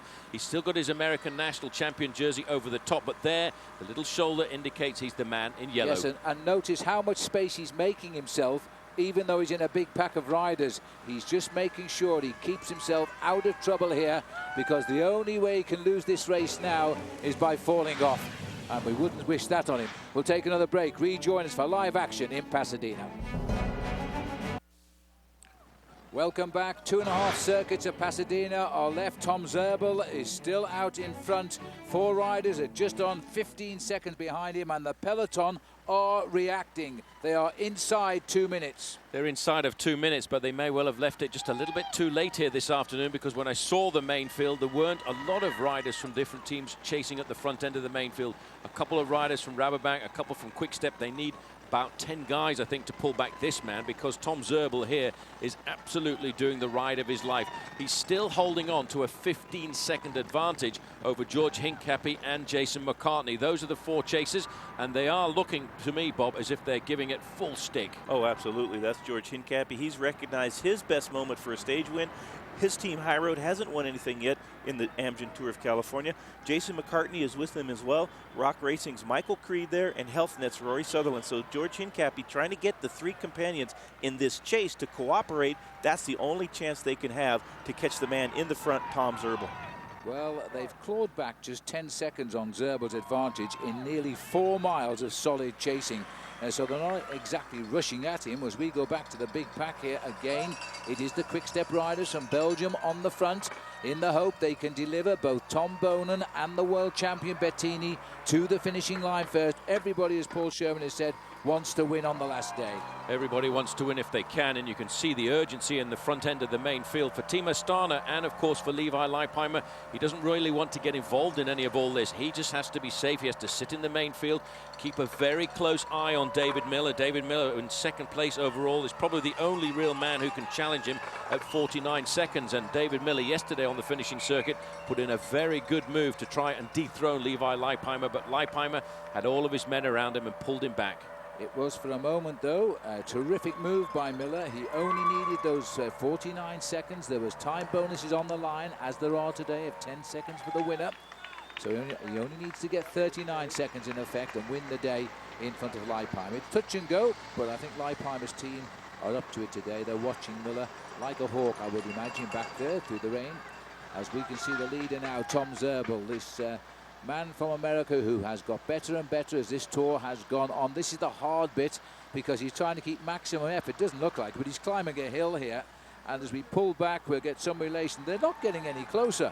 They're just locked in there as we look down from the Rock Racing cam. They're not, in fact, closing down that 15-second gap on him. And I think the organization now, Bob, is starting to go out of these 4 chasers. And George Hincapie seems to be missing out a fraction here. He would dearly love to win here, I think, outside the Rose Bowl. And looking up the road there, you've got to give it to Tom Zerbel. I think, in fact, he's now on the hardest part of the course here, starting to stretch out his advantage again. And here comes an attack from Jason McCartney. He senses, too, that the time is running out for him to win this stage, and he's been covered now by Sutherland and George Hincapie. A little bit of trouble for Michael Creed. Now, this is a difficult situation. You have 4 riders not cooperating with each other. Each time one attacks, the others don't want to cooperate. In the meantime, Tom Zerbel is in the front. He's doing a time trial against the clock, against the distance, against the rain, but mostly against the legs that are screaming out for mercy. But there is no rest for the wicked in a bike race. And it looks as though Michael Creed there, Paul, is beginning to struggle now. He can't help the chase. We've got 3 Americans and an Australian in that chase, all representing different professional teams. So they're trying to help each other catch this man, while at the same time not give away just how they're feeling. The tough thing is as well, the body and the legs now are starting to ache, and as you can see, if you're not closing the gap down, all of a sudden you start to get demoralized a fraction and think, well, I'm hurting as much as I am, but I'm not really getting anywhere at all. You can almost reach out and touch Tom Zerbel, but you can't close down that last 200 meters. Well, I'm so impressed with Zerbel, Bob. This is a huge effort to stay away at these speeds here, at this stage of the race. It's a magnificent demonstration of racing alone against the clock. These boys are giving it everything they possess. George Hincapie, a stage winner in the Tour de France. He's been placed in the great classic race, Paris-Roubaix. He's won Ghent-Wevelgem. This is one of the best bike riders in the world, and they're not getting closer. And I'd have to reiterate that with Jason McCartney, stage winner in the Vuelta. Michael Creed, a top professional, many times national champion. And Rory Sutherland, of course, he is a great bike racer from Australia as well. And Tom Zerbel, by himself, holding these 4 riders off. Here's the peloton. Tom Zerbel is also holding off this group. And if you've noticed there on the left-hand side of the road, they've stopped all the team cars. Now, that is an indication to any professional bike rider that the gaps are starting to come down. The referees in this race make sure that once the gap is below the 1-minute mark, they pull all of the cars and all of the motorbikes out of the gap to keep the race nice and clean. So that's an indication now that the main field is closing down very rapidly. But let's not forget there's another group behind these riders, Phil. We started off as a 10-man breakaway group today. The race situation then is the 1 man in front, Tom Creed, Tom Zerbel, followed by these 4 chasers, followed by a couple more guys, and then the main field. They are picking up the stragglers, in effect, of the 10-man breakaway and leaving us probably in a few minutes these 4 plus the leader, and then we'll have the big field. We'll get better pictures. We get through the finishing line rather, and completing this lap. We'll be left with 2 laps to go and just 9 miles. But 9 miles for one rider. It'll take him probably 20 minutes to ride 9 miles, and that's how close he is to winning the stage. That's how close he is, and his body now, I think, will start to be hurting a fraction. It's a long effort, Bob. He went clear with 6 laps of this finishing circuit to go, leaving himself with 27 miles to ride on his own, and maybe that was just a tall order, especially when you look at the riders and the reputations he's got behind him. Hincapie and McCartney, as you said, winners of stages in the Grand Tours. There's the 1 kilometer to go to the finish line, and when he comes up to the finish line, it's still going to leave him with 2 laps to go of this very testing course right in the heart of Pasadena. Well, if Tom Zerbel does not stay away till the finish line, it will be because he went a little bit too early.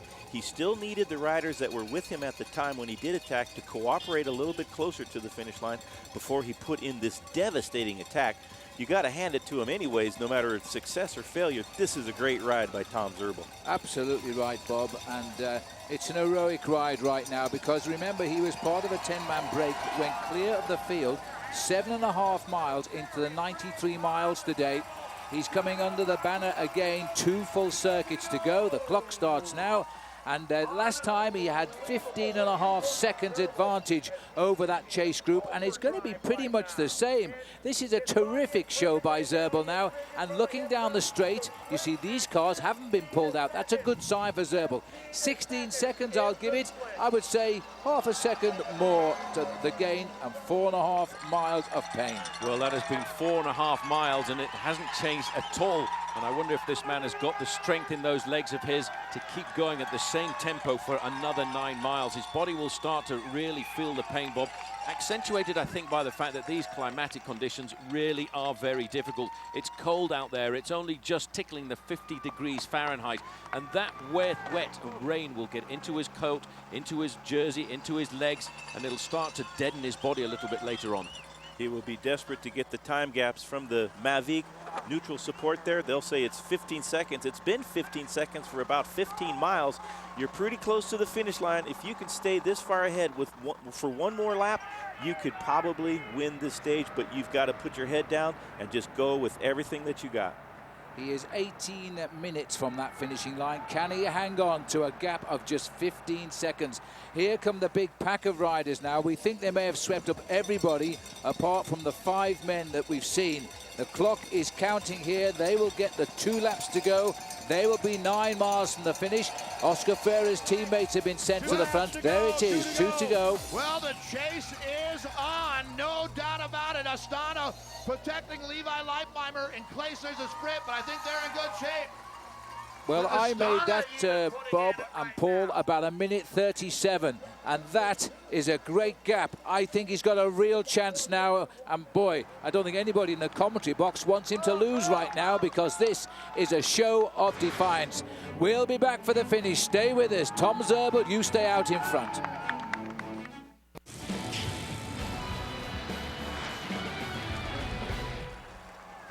Welcome back. He is, I suppose, about 16 minutes or so from the end of this race. He's 1.5 laps to ride. Tom Zerbel, he's being chased by 4 men at 16 seconds. The main pack are at 1:37. For my money, the pack are out of it, but are the 4 behind? Well, that's the thing. These guys have been chasing this man for about 9 miles now, and they've been locked in at the same time gap of just 15 seconds. They don't seem to have the impetus, and I think it's because of the fact, Bob, they've been chasing for so long and actually not making any headway at all into the advantage of Tom Zerbel. Well, 2 riders are towing 2 other riders, and that is McCartney on the front and Hincapie. They're chasing Creed and Sutherland. Here is our GC battle. That's Levi Leipheimer in 3rd wheel. This is good work. This is good news for Tom Zerbel, because Astana has come to the front. They're just defending Levi's overall lead. They're not going for the stage win. In fact, truth be told, they would prefer to have this group stay ahead, because Zerbel is so far behind at the start of the day. Absolutely. Look at the length of the big pack, though. They're not going that slow right now, but I agree with your sentiments, Bob. They're not interested in winning the sprint. There's the situation of the race at the start of the day, and if it finishes like it is in that big field, that'll be the situation at the end of the day, except there'll probably be 29 hours against Levi Leipheimer's official finishing time. But there is Astana right on the front. The rider in the white jersey is David Miller. He's in 2nd place. Wherever Levi goes, David will follow. Chechu Rubiera on the front now, keeping the pace nice and high. And another reason for Team Astana to ride like that is to keep Levi Leipheimer at the front end of the main field, away from any possible danger, but also to nullify the possibility of any attacks coming from Dave Zabriskie, Christian van der Velde, and of course David Miller, because those guys are all sitting right behind him in the overall standings of this race. Well, this will be, if it is to be, one of the finest breakaways we've ever seen in the Tour of California, because that man, to me, looks as though he's beginning to enjoy these climbs. That wasn't the pain of a lap ago on his face. Well, just looking at this, there really does seem to have, they've lost the organisation, those 4 riders. In fact, 2 men are really the only ones doing most of the pacemaking in that group of 4 behind. It's Jason McCartney and, of course, George Hincapie. But as they not able to close it down, they'll start to lose their morale a fraction, and I think they'll start to back off, and that could give the advantage to Tom Zerbel. And as you said, that is going to be his best ever performance. A young man who's only been a professional really for 3 years.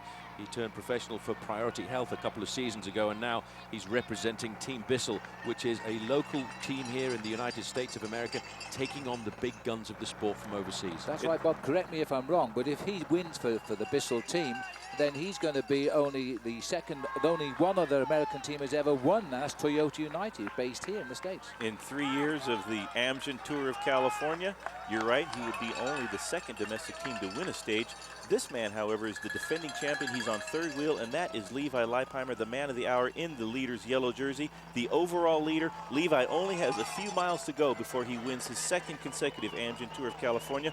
But for Tom Zerbel, this would be a huge result to stay away, especially in the classy manner that he's done so. Yeah, absolutely. Breaking away in a group of 10 at about 7.5 miles into the race today, and staying clear when he sensed that the pack were going to pick up the riders as they came into town. He had to gamble and go away on his own, and right now he's coming around to the completion of the penultimate lap. He's got about 5.25 miles to race now, and he's looking very good because they've played all the cards behind him and they're not getting any closer. I can't remember a carrot like this being dangled in front of 4 bike riders for a long time. It's a long time since I've seen a race situation like this where the men like George Hincapie and Jason McCartney, Rory Sutherland, the guys we're looking at here right now, not being able to close down a 15-second gap on a single man, Tom Zerbel. And let's face it, with 27 miles to go, that was a very tall order to even think you could possibly survive. And for most of those 27 miles, Bob, it's been locked in at just 15 seconds. Incredible riding by Tom Zerbel, but also by these men not to give up. George Hincapie, I think, has been the man to drive this chase group. Jason McCartney's taken his pulls, Michael Creed as well. So they're sometimes working together, the gap comes down, then they don't cooperate, the gap goes back up, but it's never been more than a couple of seconds on either side of 15 seconds. I don't think we've ever seen that, this particular situation in a stage race ever, as long as I've been a bike racer. This is great. This is a superb performance by Tom Zerbel. It is normal that the leaders get picked up on the running, but today I think he might have cracked them. It is desperately close, but they just cannot go any closer. Zerbel knows they're there. He keeps looking over, and he just puts his head down again. And he may have made the decision not to wait for them early on, and it may turn out to be the right decision. Well, he had the confidence of the power in his own body as he goes under 1 kilometer to go to the finish line. And when he gets to the finish line this time, he will only have one final lap remaining. But what is really difficult for a professional bike rider, and I'm thinking more about the 4 riders chasing him, is they can see this man. He's been in front of them for all of the circuits around here in Pasadena. They can almost reach out with their hands and touch him on the back, but they just cannot close down the gap to get to his back wheel, and that's bad for the morale. Well, there's the Rose Bowl, but I'll tell you what, you won't get 1.6 million spectators inside there either. And that's how many is said to have watched this race over the last 8 days of cycling. And right now, the crowd here in Pasadena, despite the weather conditions, that's why all the lights are on. This man, Tom Zerbel, is going to receive the bell.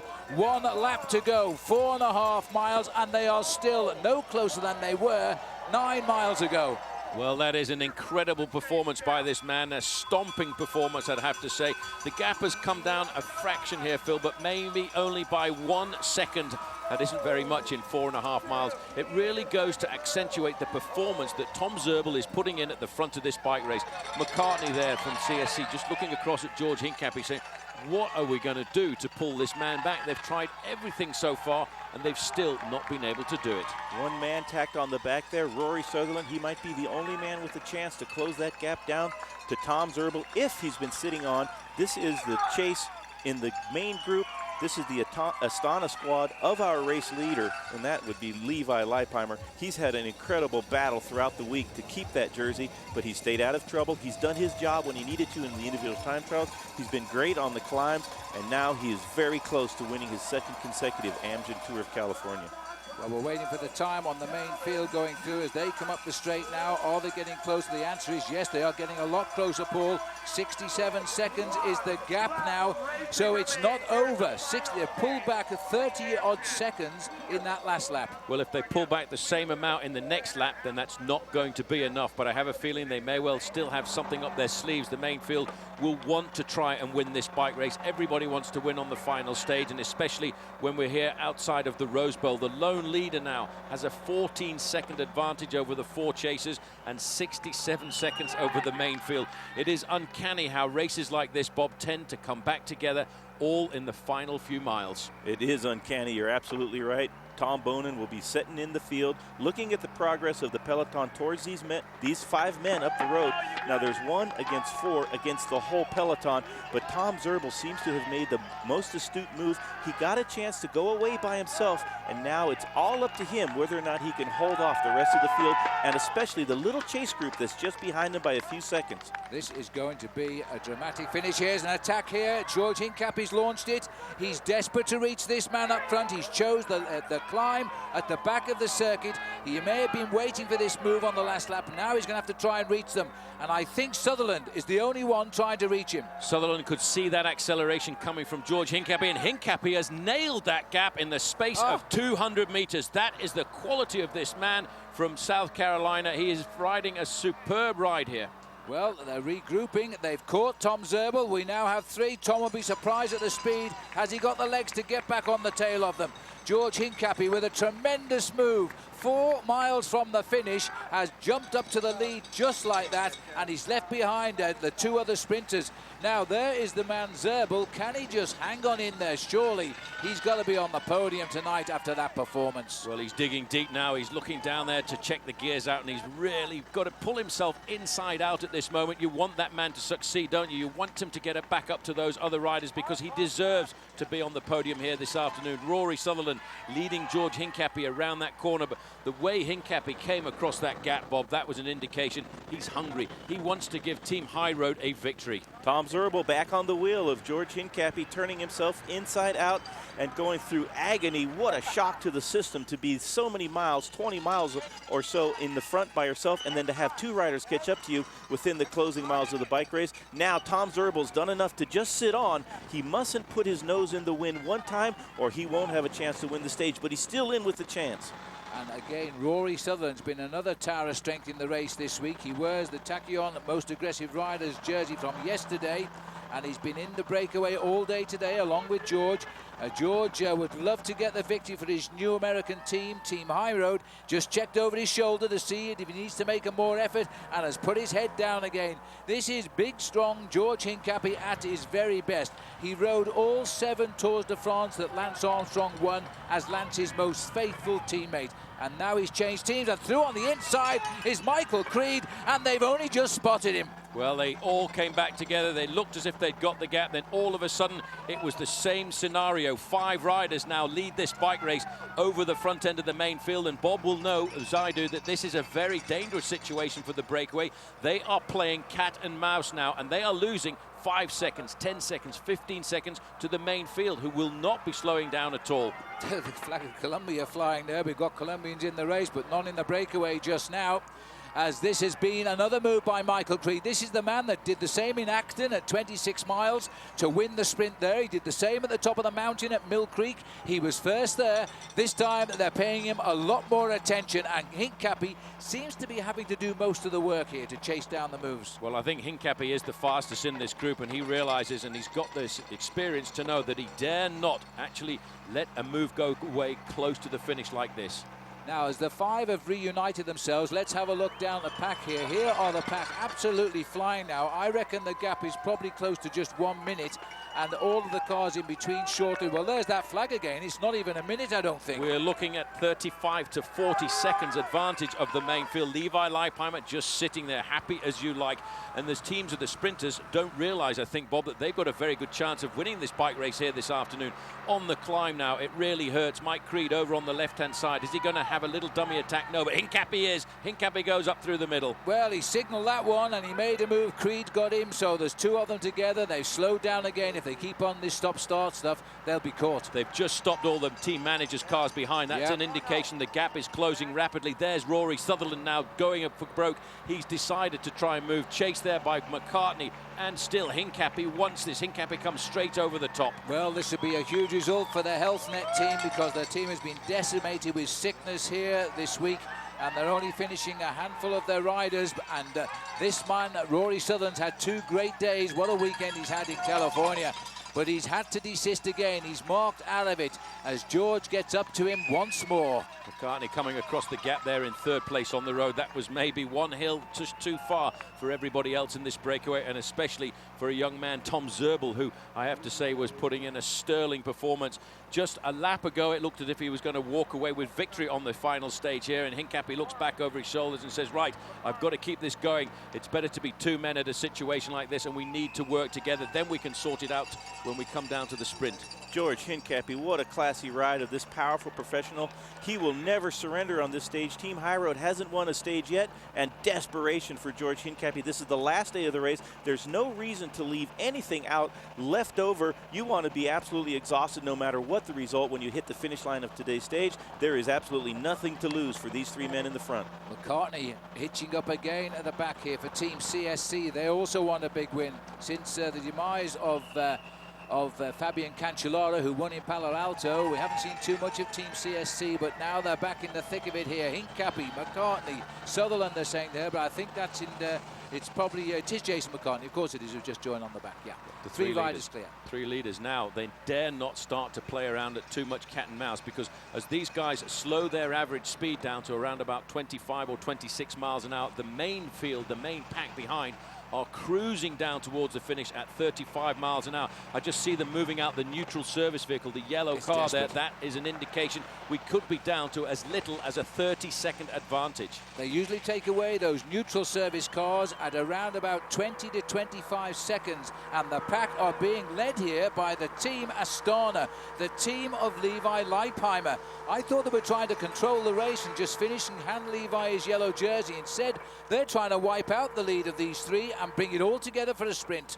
Well, sorry about the little bit of blurredness on the camera in the sky, but that's because of the weather conditions we're experiencing here. Sutherland looking over his shoulder to Hincapie. Come on, George, we need to keep working, guys, because there is a big gap behind, and I'm just trying to look and see if I can see the main field. This is so desperate for these three riders.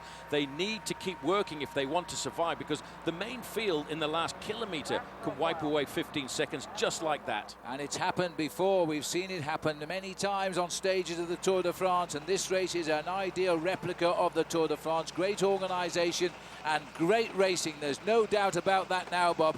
These three are clear. There's still two more stragglers from the break, and just round the corner must be the peloton. Desperation and desire. These three men will see over their shoulder the whole field breathing down their necks. Now who's going to cooperate and who is going to sit on, and who is going to come out of the field if they all come back together in the closing meters of this race.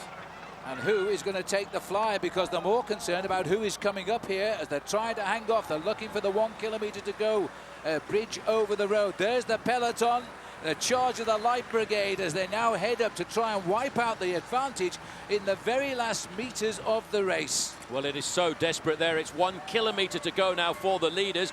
They look over their shoulders. They've been joined there by Mike Creed in the green jersey of Rock Racing, and big Tom Zerbel is trying to get himself back into this event. What a terrific ride. There's a break gone on the left of the pavement. Mike Creed, and they've marked him immediately. George Hincapie straight to him.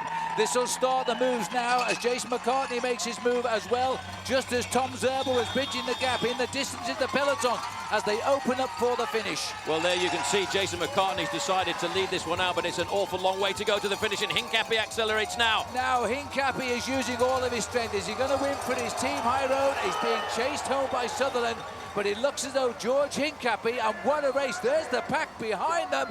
Hincapie won a great stage today.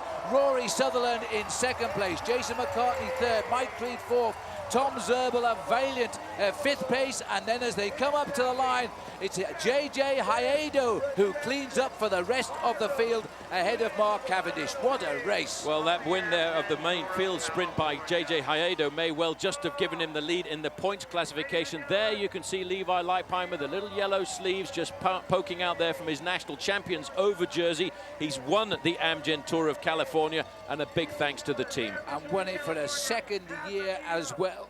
Excuse me, Paul, my voice is going. Carry on for a second. Yeah, well, that's an incredible performance. As you can see, there is Levi Leipheimer, and congratulations all around in Team High Road. You know, they have been so close on a number of occasions in this race. They were second in the prologue. They were second on the first stage. They were disqualified, relegated from the win yesterday.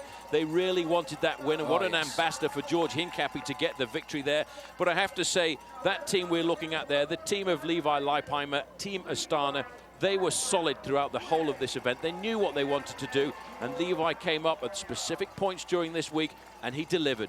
They started with 9 men. They lost 1 yesterday with the unfortunate crash to Vladimir Gusev halfway through the stage. He'll be at the finishing line watching his team come home. But what a great day today. What a fantastic bike race in atrocious conditions. There's the congratulations there. Let's have another look at the most desperate finish that we've commentated on in a long, long time. George Hincapie deserved it in the end. He marked every move. He was the one that shut down that brilliant break by Tom Zerbel, and then he went for the line. He went very early, and Rory Sutherland, for a moment here, looked as though he might get up behind the American rider. Sutherland also bases himself here in the USA, so he knows all about George, and this time it's Hincapie who gets the lead and the win by about 3 lengths. It was a terrific sprint, and George will be over the moon with this. Well, I have to say, George deserves a stage win out of this year's Amgen Tour of California, because he's been out on the breakaway on a number of stages looking for the win, and finally he got it. And look at the main field, they really aren't very far behind. At one stage on the circuits, they were 2.5 minutes back, and at the end of the day, they finished just 20 seconds behind. Let's have a look at the stage results. Hincapie gets in nearly 4 hours in the saddle. Same time you see as Sutherland, Jason McCartney, Michael Creed and Tom Zerbel, the 5 heroes from the original breakaway of 10. They stay clear of the field that was led home by JJ Hayedo and Mark Cavendish. Well, we'll take a break, but stay with us, because we're staying with the Tour of California as we now await the interviews with Bob and the final presentation. So see you all in just a moment.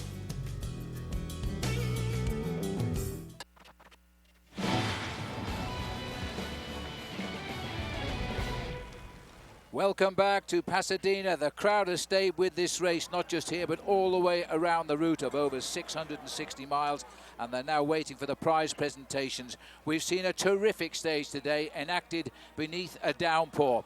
Let's have a look at the results. 3:50.58 for George Hincapie, same time for his breakaway companions, Sutherland, McCartney, Creed and Tom Zerbel of the Bissell Pro Cycling team. See if we can show you any more than that. Yes, we can. Mark Cavendish just gets the better Juan Jose Hayedo in the sprint for 6th place. Dominic Roland, I think that'll be good enough to win in the points competition. He finished in 8th, and Tom Bonan there in 9th. There's the crowd at the finish here, and our Health Net move of the day, well, it's got to be in the end George Hincapie, Paul. Well, the Health Net move of the day can be none other than George Hincapie, and this is what it was. This was the moment when Hincapie dragged himself back into the race. He joined the lone leader, Tom Zerbel, at this point, and that was a phenomenal move, and that's what brought the whole of the race back together. But when we came down to the end, George Hincapie was not going to be stolen the victory this afternoon. He really did want to get it, and he finished it all off in the final 50 metres, getting himself an emphatic victory, one that Team High Road have been looking for. The Health Net move of the day is on George Hincapie's shoulders. And a great win for his new team, Team High Road. Well, we're just waiting for the presentations, but I think we probably can be able to show you now the overall standings here. Yes, we can, and I'll tell you now that Levi Leipheimer has won for the 2nd year in succession the Amgen Tour of California, and I make that win, Paul, his 40th career win since he turned pro in 1997. David Miller in 2nd place at 49 seconds. There's no change in the time gaps from this morning because they're all in the same time. Zabriskie will finish in 6th. Chris Horner, Leipheimer's teammate, is 7th. Top 10 completed by former Swiss champion Alexander Moos. And then the others, Victor Hugo Pena, he saw the Colombian flag today. He finishes in 12th place. Iker Camano, the first man off in the time trial back in Palo Alto, finally finishes in 15th, 5 minutes and 6 seconds down. Well, there's the crowd. We're going to take a quick break. We've got Bob Roll out in the rain now, but he's got his hat and coat on and he's up amongst the riders. We'll take a short break, and then when we come back, we hope to talk to some of the men, and we've got plenty of heroes on this wet day in Pasadena. Boy, the highlight is, though, the race is finished in favour of Levi Leipheimer with a great stage win for George Hincapie. We'll see you all back here again in just a moment.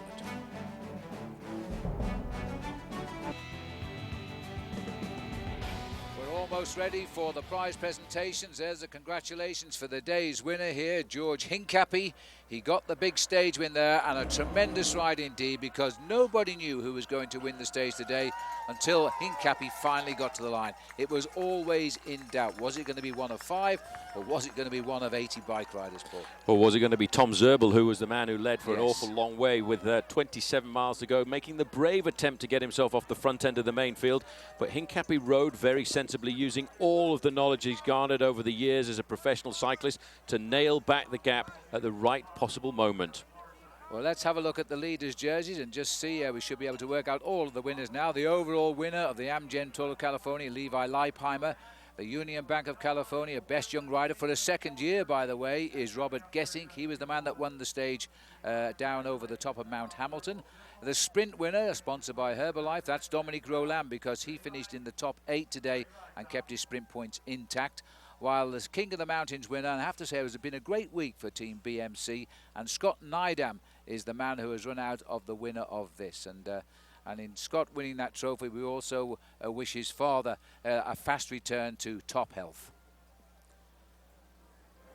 So there they all are. They're going to hang on in there because we're just getting everybody organised. As you can imagine, I can tell you exactly what's going back behind the stage. The boys are getting out of those wet clothings. So let's just have a look back at the race just now. There's Levi Leipheimer, 49 seconds, his final victory margin over David Miller, who really has a terrific return to form there for Slipstream Chipotle. That's a great result for the new team as well. David Zabriskie, another one of 3 riders in the top 6 for Slipstream, so they've had a terrific tour. First time a major team. They could well be in the Tour de France this year. Chris Horner for Astana, he's up in 7th place, teammate of the winner. A bit further down, Thomas Peterson, he nearly won the Best Young Rider prize, and he's on Slipstream as well, so he's done pretty well. Well, Bob Roll is in contact, and he's now standing with the winner of the Tour of California. Bob. Levi Leipheimer, congratulations. What a long week it's been, but you rose to the occasion in spite of all this bad weather, but you got to hand it to your team as well.